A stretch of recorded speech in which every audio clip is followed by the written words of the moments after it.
जय श्री राधे कृष्णा। दोस्तों, कैसे हैं आप लोग? भगवान से प्रार्थना करता हूं कि आप लोग सकुशल और मंगलमय होंगे। तो आप लोग ऐसे हमारे कथा सुनते रहें। कथा बहुत सुंदर अभी चल रही है श्रीमद् भागवत महापुराण की। तो आप लोग ऐसे सहयोग देते रहें, आप लोग से यही प्रार्थना है। तो वीडियो भी अच्छे व्यूज आ रहे हैं, आप लोग देख रहे हैं, आप लोग का बहुत बहुत धन्यवाद। तो आज हम श्रीमद् भागवत महापुराण की कथा पंचम स्कंध अथ पंचमो अध्याय की कथा सुनाने जा रहे हैं। आज के कथा में है ऋषभ जी का अपने पुत्रों को उपदेश देना और स्वयं अवधूत वृत्ति ग्रहण करना।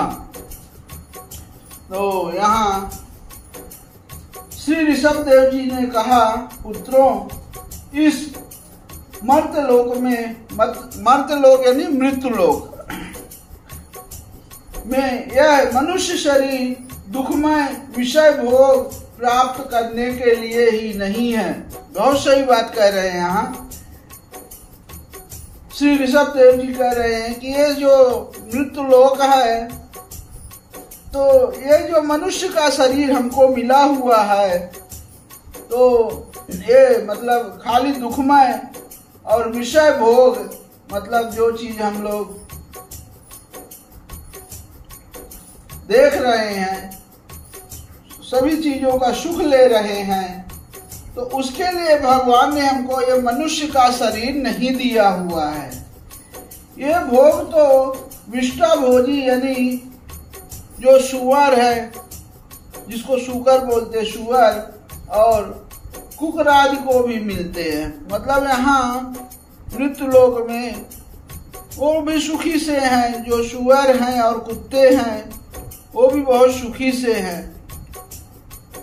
कोई कोई कुत्ते तो बहुत ही सुखी से है, उनके पास एसी, बढ़िया पंखे का हवा, खाने पीने के लिए सब सुविधा, नौकर चाकर लगे रहते उनको नहलाने धुलाने के लिए।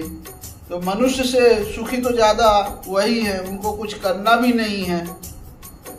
तो यहाँ वही ऋषभ देव जी कह रहे हैं कि इस शरीर से दिव्य तप ही करना चाहिए, जिससे अंतःकरण शुद्ध हो, क्योंकि इसी से अनंत ब्रह्मानंद की प्राप्ति होती है। सही कहा ना दोस्तों, बहुत सही है। अब शास्त्रों ने महापुरुषों की सेवा को मुक्ति का और स्त्री संगी कामियों के संग को नरक का द्वार बताया। देखिए, बहुत सुंदर कथा है। यहाँ ऋषभ देव जी कह रहे हैं कि इस शरीर से दिव्य तप करना चाहिए। हमको मनुष्य का शरीर मिला है, तो भगवान के लिए भगवान की कथा सुनना और दूसरों को भी सुनाना और उनका ही चर्चा चालना, जहाँ कभी बात हो तो भगवत प्रेमी से ही उनकी बात सुनना और करना, अच्छे अच्छे साधु संत महात्माओं का सेवा करना और उनसे अच्छे अच्छे प्रवचन सुनना।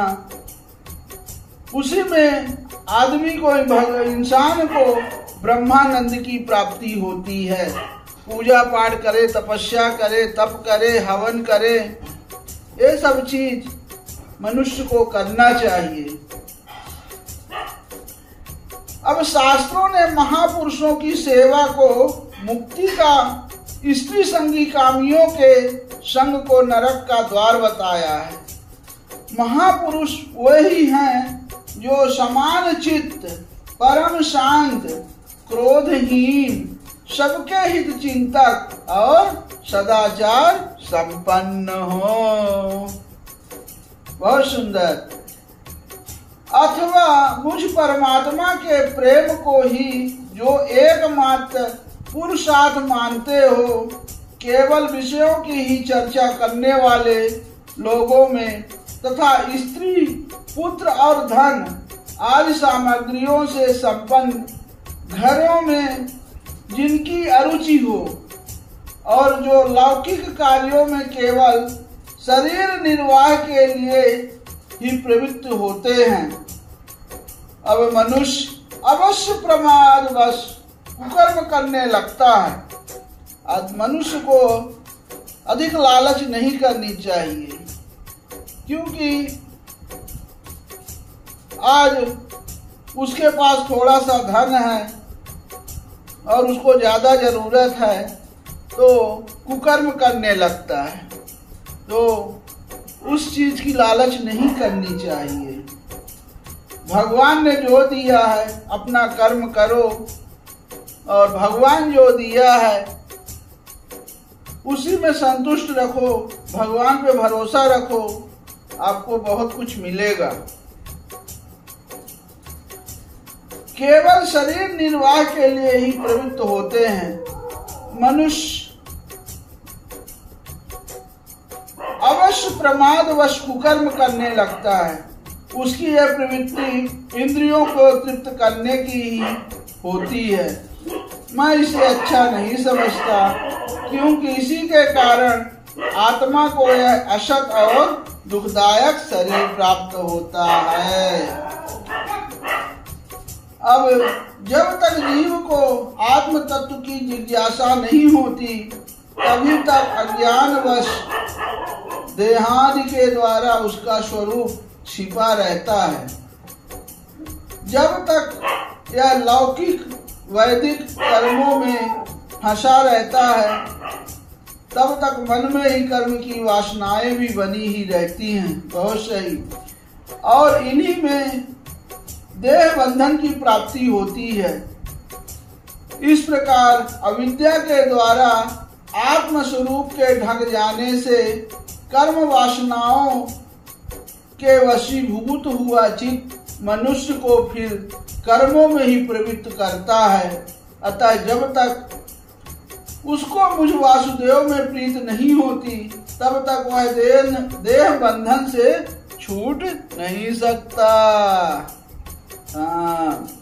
अब स्वार्थ में पागल जीव जहां तक विवेक दृष्टि का आश्रय लेकर इंद्रियों की चेष्टाओं को मिथ्या नहीं देखता, तब तक आत्म स्वरूप की स्मृति खो बैठने के कारण यह अज्ञानवश विषय प्रधान गृह आदि में आसक्त रहता है और तरह तरह के कलेश उठाता है। अब स्त्री और पुरुष ये दोनों को जो परस्पर दाम्पत्य भाव है, इसी को पंडित जन उनके हृदय की दूसरी स्थूल एवं दुर्भेद ग्रंथि कहते हैं। देहाभिमान रूपी एक एक सूक्ष्म ग्रंथि तो उनमें अलग अलग पहले से ही है। इसी के कारण जीव को देहेंद्रिय आदि के अतिरिक्त घर, खेत, पुत्र, स्वजन और धन आदि में भी मैं और मेरे पन का मोह हो जाता है। बहुत सुंदर। अब जिस समय कर्म वासनाओं के कारण पड़ी हुई इसकी यह दृढ़ हृदय ग्रंथ ढीली हो जाती है, उसी समय यह दाम्पत्य भाव से निर्विक्त हो जाता है और संसार के हेतुभूत अहंकार को त्याग कर सब प्रकार के बंधनों से मुक्त हो परम पद प्राप्त कर लेता है। पुत्रों, संसार सागर से पार होने में कुशल तथा धैर्य, उद्यम एवं सत्गुण विशिष्ट पुरुष को चाहिए कि सबके आत्मा और गुरु स्वरूप मुझ भगवान में भक्ति भाव रखने से, मेरे परायण रहने से, तृष्णा के त्याग से, सुख दुख आदि द्वंद्वों के सहने से, जीव को सभी योनियों में दुख ही उठाना पड़ता है। कोई भी जीव हो, ये मृत्यु लोक है, यहाँ कोई सुखी नहीं है। ये तो सत्य बात है। चाहे कोई अरबपति हो और चाहे एक भिखारी हो, सबको कुछ न कुछ तकलीफ तो है ही।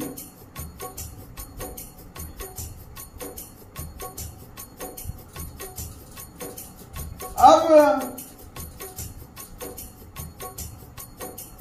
जीव को सभी योनियों में दुख ही उठाना पड़ता है। इस विचार से, तत्व जिज्ञासा से, तप से, सकाम कर्म से, त्याग से, मेरे ही लिए कर्म करने से, मेरी कथाओं का नित्य प्रति श्रवण करने से,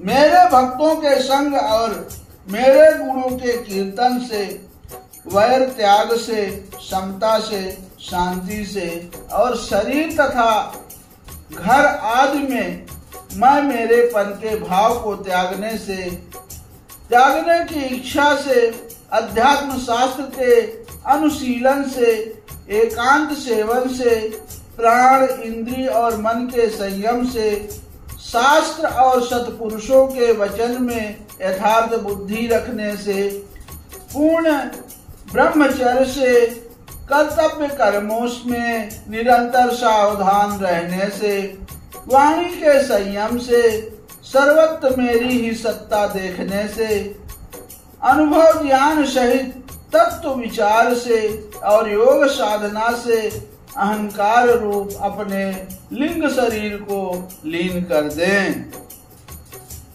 अब मनुष्य को चाहिए कि वह सावधान रहकर अविद्या से प्राप्त इस हृदय ग्रंथि रूप बंधन को शास्त्रोक्त रीति से इन साधनों के द्वारा भली भांति काट डालें, क्योंकि यही कर्म संस्कारों के रहने का स्थान है। तदंतर साधन का भी परित्याग कर दे। अब जिसको मेरे लोक की इच्छा हो अथवा जो मेरे अनुग्रह की प्राप्ति को ही परम पुरुषार्थ मानता हो, वह राजा हो तो अपनी अबोध प्रजा को, गुरु अपने शिष्यों को और पिता अपने पुत्रों को ऐसे ही शिक्षा दें। अब अज्ञान के कारण यदि वे उस शिक्षा के अनुसार ना चलकर कर्म को ही परम पुरुषार्थ मानते रहें, तो भी उन पर क्रोध ना करके उन्हें समझा बुझाकर कर्म में प्रवृत्त ना होने दे। बहुत सही है। अब उन्हें विषयाशक्ति युक्त काम्य कर्मों में लगाना तो ऐसे ही है जैसे किसी अंधे मनुष्य को जानबूझकर गड्ढे में ढकेल देना। इससे भला किस पुरुषार्थ की सिद्धि हो सकती है? अपना सच्चा कल्याण किस बात में है, इसको लोग नहीं जानते। इसी से वे तरह तरह की भोग कामनाओं में फंसकर तुच्छ क्षणिक सुख के लिए आपस में बैर ठान लेते हैं और निरंतर विषय भोगों के लिए ही प्रयत्न करते रहते हैं। वे मूर्ख इस बात पर कुछ भी विचार नहीं करते कि इस वैर विरोध के कारण नरक आदि अनंत घोर दुखों की प्राप्ति होती है। अब गड्ढे में गिरने के लिए उल्टे रास्ते से जाते हुए मनुष्य को जैसे आंख वाला पुरुष उधर नहीं जाने देता, वैसे ही अज्ञानी मनुष्य को अविद्या में फंसकर दुखों की ओर जाते देखकर कौन ऐसा दयालु और ज्ञानी पुरुष होगा जो जानबूझकर भी उसे उसी राह पर जाने दे या जाने के लिए प्रेरणा करे। बहुत सुंदर कथा। अब आगे कथा है, जो अपने प्रिय संबंधी को भगवत भक्ति का उपदेश देकर मृत्यु की फांसी से नहीं छुड़ाता, वह गुरु गुरु नहीं रहे, स्वजन स्वजन नहीं है, पिता पिता नहीं है और माता पिता नहीं है, इष्ट देव नहीं है और पति नहीं है। अब मेरे इस अवतार शरीर का रहस्य साधारण जनों के लिए बुद्धिगम्य नहीं है। शुद्ध सत्व ही मेरा हृदय है और उसी में धर्म की स्थिति है, और अधर्म को अपने से बहुत दूर पीछे की ओर ढकेल दिया है। इसी से सतपुरुष मुझे ऋषभ कहते हैं। अब तुम सब मेरे उस शुद्ध सत्वमय हृदय से उत्पन्न हुए हो, इसलिए मत्सर छोड़कर अपने बड़े भाई भरत की सेवा करो। उसकी सेवा करना मेरा ही सेवा करना है, और वही तुम्हारा प्रजा पालन भी है। अन्य सब भूतों की अपेक्षा वृक्ष अत्यंत श्रेष्ठ है, उनसे चलने वाले जीव श्रेष्ठ हैं, और उनमें भी कीट आदि की अपेक्षा ज्ञान युक्त पशु आदि श्रेष्ठ हैं। पशुओं से मनुष्य, मनुष्यों से प्रथम गण, अप्रथमों से गंधर्व, गंधर्वों से सिद्ध, और सिद्धों से देवताओं अनुयायी किन्नर आदि श्रेष्ठ हैं। अब उनसे असुर, असुरों से देवता, और देवताओं से भी इंद्र श्रेष्ठ है। इंद्र से भी ब्रह्मा जी के पुत्र दक्षाद प्रजापति श्रेष्ठ है। अब ब्रह्मा जी के पुत्रों में रुद्र सबसे श्रेष्ठ है। वे ब्रह्मा जी से उत्पन्न हुए, इसीलिए ब्रह्मा जी उनसे श्रेष्ठ हैं। वो भी मुझसे उत्पन्न हैं और मेरी उपासना करते हैं, इसलिए मैं उनसे भी श्रेष्ठ हूँ। परंतु ब्राह्मण मुझसे भी श्रेष्ठ है। देखिए, ब्राह्मणों सबसे श्रेष्ठ माने गए हैं, क्योंकि मैं उन्हें पूज्य मानता हूँ। अब सभा में उपस्थित ब्राह्मणों को लक्ष्य करके विप्रगण दूसरे किसी भी प्राणी को मैं ब्राह्मणों के समान भी नहीं समझता, फिर उनसे अधिक तो मान ही कैसे सकता हूँ। लोग श्रद्धा पूर्वक ब्राह्मणों के मुख में जो अन्न आदि आहुति डालते हैं, उसी में जैसी प्रसन्नता से ग्रहण करता हूँ, वैसे अग्निहोत्र में होम की हुई सामग्री को स्वीकार नहीं करता। अब जिन्होंने इस लोक में अध्ययन आदि के द्वारा मेरी वेद रूपा अति सुंदर और पुरातन मूर्ति को धारण कर रखा है, तथा जो परम पवित्र सत्वगुण शम दम सत्य दया तप तितिक्षा और ज्ञानादि 8 गुणों से संपन्न है, उन ब्राह्मणों से भी बढ़कर और कौन हो सकता है। देखिए, ब्राह्मणों में ये पवित्र सत्व गुण कौन कौन से हैं। सत्व गुण शाम दम सत्य दया तप तितिक्षा और ज्ञानादि, ये 8 गुण सम होते हैं, वो ब्राह्मणों के अंदर ही होते हैं। उन ब्राह्मणों से बढ़कर और कौन हो सकता है। मैं ब्रह्मा आदि से भी श्रेष्ठ और अनंत हूँ, तथा स्वर्ग मोक्ष देने की भी सामर्थ्य रखता हूँ, किंतु मेरे अकिंचन भक्त ऐसे निष्प्रिय होते हैं कि वो मुझसे भी कभी कुछ नहीं चाहते, फिर राज्याद अन्य वस्तुओं की तो वे इच्छा ही कैसे कर सकते हैं। पुत्रों, तुम संपूर्ण चराचर भूतों को मेरा ही शरीर समझकर शुद्ध बुद्धि से पद पद पर उनकी सेवा करो, यही मेरी सच्ची पूजा है। मन वचन दृष्टि तथा अन्य इंद्रियों की चेष्टाओं का साक्षात फल मेरा इस प्रकार का पूजन ही है। इसके बिना मनुष्य अपनों को महामोह में कालपाश से छुड़ा नहीं सकता। अब यहाँ श्री सुखदेव जी कहते हैं, राजन, एक और कथा सुना रहे हैं, पूरी कथा श्रीमद् भागवत की। भगवान सुखदेव जी राजा परीक्षित को कथा सुना रहे हैं। अब यहाँ सुखदेव जी कहते हैं कि राजन, ऋषभ देव जी के पुत्र यद्यप स्वयं ही सब प्रकार सुशिक्षित थे, तो भी लोगों को शिक्षा देने के उद्देश्य से महाप्रभावशाली परम सुहृद भगवान ऋषभ ने उन्हें इस प्रकार उपदेश दिया कि ऋषभ देव जी के 100 पुत्रों में भरत सबसे बड़े थे। वे भगवान के परम भक्त और भगवत भक्तों के परायण थे। ऋषभ देव जी ने पृथ्वी का पालन करने के लिए उन्हें राजगद्दी पर बैठा दिया और स्वयं उपशमशील निर्वित्त प्राण महामुनि के भक्ति ज्ञान और वैराग्य रूप परम हंसोचित धर्मों की शिक्षा देने के लिए बिल्कुल विरक्त हो गए। केवल शरीर मात्र का परिग्रह रखा और सब कुछ घर पर ही रहते ही छोड़ दिया। अब वे वस्त्रों का भी त्याग करके सर्वथा दिगंबर हो गए। उस समय उनके बाल बिखरे हुए थे, उन्मत्त सा वेश था। इस स्थिति में आवनी यानी अग्निहोत्र की अग्नियों को अपने में ही लीन करके सन्यासी हो गए और ब्रह्मवर्त देश से बाहर निकल गए। अब वे सर्वथा मौन हो गए। कोई बात करना चाहता तो बोलते नहीं थे।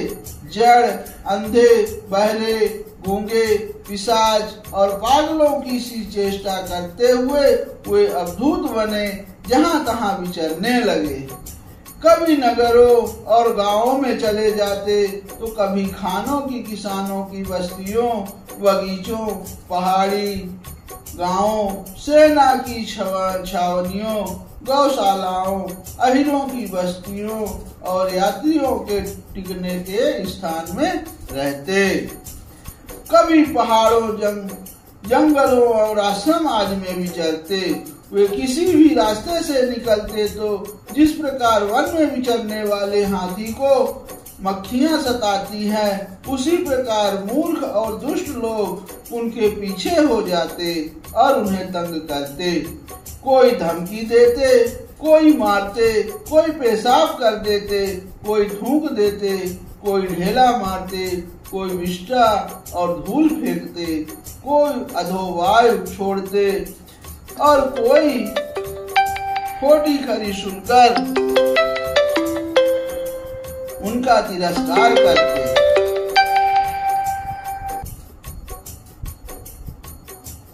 देखिए क्या क्या उनके साथ होता था। कितनी अभद्र लोग ऐसे थे कि जो उन्हें बहुत परेशान करते थे। अब किंतु वे इन सब बातों पर जरा भी ध्यान नहीं देते। इसका कारण यह था कि भ्रम से सत्य कहे जाने वाले इस मिथ्या शरीर में उनकी अहंता, ममता तनिक भी नहीं थी। वे कार्य कारण रूप संपूर्ण प्रपंच के साक्षी होकर अपने परमात्मा स्वरूप में ही स्थित थे। इसलिए अखंड चित्त वृत्ति से अकेले ही पृथ्वी पर विचरते रहते थे। यद्यप उनके हाथ, पैर, छाती, लंबी लंबी बाहें, कंधे, गले और मुख आदि अंगों की बनावट बड़ी ही सुकुमार थी, उनका स्वभाव से ही सुंदर मुख स्वाभाविक मधुर मुस्कान से और भी मनोहर जान पड़ता था। नेत्र नवीन कमल दल के समान बड़े ही सुहावने थे। विशाल एवं कुछ लाली लिए हुए थे। उनकी पुतलियां शीतल एवं संतापहारिणी थी। उन नेत्रों के कारण वे बड़े मनोहर जान पड़ते थे। कपोल, कान और नसिका छोटे बड़े ना होकर समान एवं सुंदर थे तथा उनके अस्फुट हास्य युक्त मनोहर मुखारविंद की शोभा को देखकर पूर्ण नारियों के चित्त में कामदेव का संचार हो जाता था तथा उनके मुख के आगे जो भूरे रंग की लंबी लंबी घुंघराली लटे लटकी रहती थी, उनके महान भार और अवधूतों के समान धूसरित देह के कारण वे ग्रस्त मनुष्य के समान जान पड़ते थे। अब जब भगवान ऋषभदेव ने देखा कि यह जनता योग साधना में विघ्न रूप है और इससे बचने का उपाय विभत्स वित्री से रहना ही है, तब उन्होंने अजगर वित्री धारण कर ली। वे लेटे ही लेटे खाने पीने चबाने और मल मूत्र त्याग करने लगे। वे अपने त्याग हुए मल में लोट कर शरीर को उससे सान लेते, किंतु उनके मल में दुर्गंध नहीं थी, बड़ी सुगंध थी और वायु उस सुगंध को लेकर उनके चारों ओर 10 योजन तक सारे देश को सुगंधित कर देती थी। इस प्रकार गौ, मृग और काकाज की वृत्तियों को स्वीकार करके वे उन्हीं के समान कभी चलते हुए, कभी खड़े खड़े, कभी बैठे हुए और कभी लेटे लेटे ही खाने पीने और मल मूत्र का त्याग करने लगते थे। बहुत सुंदर कहानी दोस्तों। परीक्षित परमहंसों के त्याग की आदर्श की शिक्षा देने के लिए उस प्रकार मोक्षपति भगवान ऋषभदेव ने कई तरह की योग चर्चाओं का आचरण किया। वे निरंतर सर्वश्रेष्ठ महान आनंद का अनुभव करते रहते थे। उनकी दृष्टि में निरूपाधिक रूप से संपूर्ण प्राणियों के आत्मा अपने आत्म स्वरूप भगवान वासुदेव से किसी प्रकार का भेद नहीं था, इसलिए उनके सभी पुरुषार्थ पूर्ण हो चुके थे। उनके पास आकाश गमन, मनोजवित्त यानी मन की गति के समान ही शरीर भी इच्छा करते ही सर्वत्र पहुंच जाना, उसको बोलते हैं मनोजवित्त। और दूर की बातें सुन लेना और दूर के दृश्य देख लेना आज सब प्रकार की सिद्धियां अपने आप ही सेवा करने को आई, परंतु उन्होंने उनका मन से आदर या ग्रहण नहीं किया। दोस्तों कहानी कैसी लगी? बहुत सुंदर कथा है, आप पूरी कथा सुनिएगा। इद श्रीमद्भागवते महापुराणे पारमहंस्यां संहितायां पंचम स्कंधे ऋषभदेवानुचरिते पंचमो अध्यायः समाप्तः। बोले श्री लक्ष्मी नारायण भगवान की जय।